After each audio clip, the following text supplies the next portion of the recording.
கல்யாண் சித்ரபட் என்னதா நம்ம இந்திரா மேரேஜுக்காக வெளிநாட்டுல இருந்து மாப்பிள்ளைங்க போட்டு வந்திருக்கு.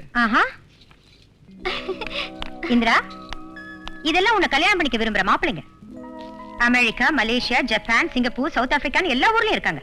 உனக்கு யார பிடிச்சிருக்குன்னு ராவுகாலம் முடிஞ்சதுக்கு அப்புறம் என்கிட்ட வந்து சொல்லு. இங்க பாரு, இதெல்லாம் சுமாரா தான் இருக்கு. அமெரிக்காவில இருந்து என் பையன் நாளைக்கு அவனோட சூப்பர் போட்டோ அனுப்புறேன் இருக்கான். அதை பார்த்தா அசந்துடுவேன்.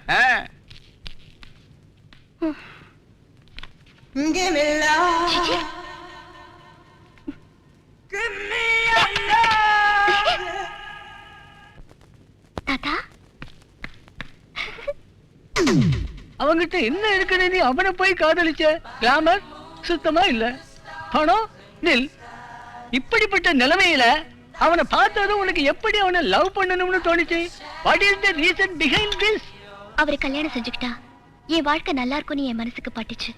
அதனால தான் இந்த டிசிஷனுக்கு வந்தேன். உங்க அம்மா அந்த மேரேஜுக்கு ஒத்துக்க மாட்டாங்க. அந்த விஷயத்தை முதல்ல நீ யோசிச்சிருக்கணும். எனக்கு யாரோட பெர்மிஷனும் தேவையில்லை. எனக்கு தேவையானதெல்லாம் அவரோட அன்பு மட்டும்தான். அது எனக்கு கிடைச்சா போதும். என் கனவுகளை நீங்க தான் நிறைவேற்றி வைக்கணும் தாத்தா, ப்ளீஸ். அம்மா, என் குடும்பத்தை சேர்ந்தவங்க எல்லாரும் ஒரு ஆக்சிடென்ட்ல செத்து போயிட்டதால நானும் செத்து போயிடலாம்னு தற்கொலை செஞ்சுக்க முயற்சி செஞ்சேன்.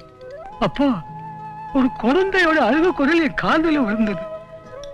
போய் பார்த்தா யாரோ ராஜாவை குப்பத்தொட்டியில் போட்டிருந்தாங்க. அவன் யாரோ பெத்த அனாதையா இருந்தாலும் என்ன அன்னைக்கு பார்த்தது ஒரு சிரிப்பு சிரிச்சான். அன்னையில இருந்து இன்னைக்கு வரைக்கும் அவங்கிட்ட நான் அந்த சிரிப்பு பாக்குறேன். அவன் இன்னைக்கு ஒரு மெக்கானிக்கா வளர்ந்ததுக்கு அந்த சிரிப்பு தான் காரணம். அந்த சிரிப்பு தான் அவன் ஆஸ்திமா, அவன் அதிர்ஷ்டம்.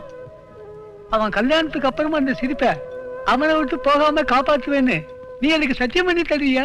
நிச்சயமா பண்ணி தரேன். சரியா, உங்க கல்யாணத்தை நான் நடத்தி வைக்கிறேன். ஆனா அவர் ஒத்துக்க மாட்டாரு. அவனை ஒத்துக்க வைக்க வேண்டிய பொறுப்பு என்னது? நாளைக்கு ஸ்ரீராம நவமி, ராமனோட பிறந்த நாள். அன்னைக்கு உங்க காதலுக்கு அஸ்திவாரம் போட்டுடுறேன்.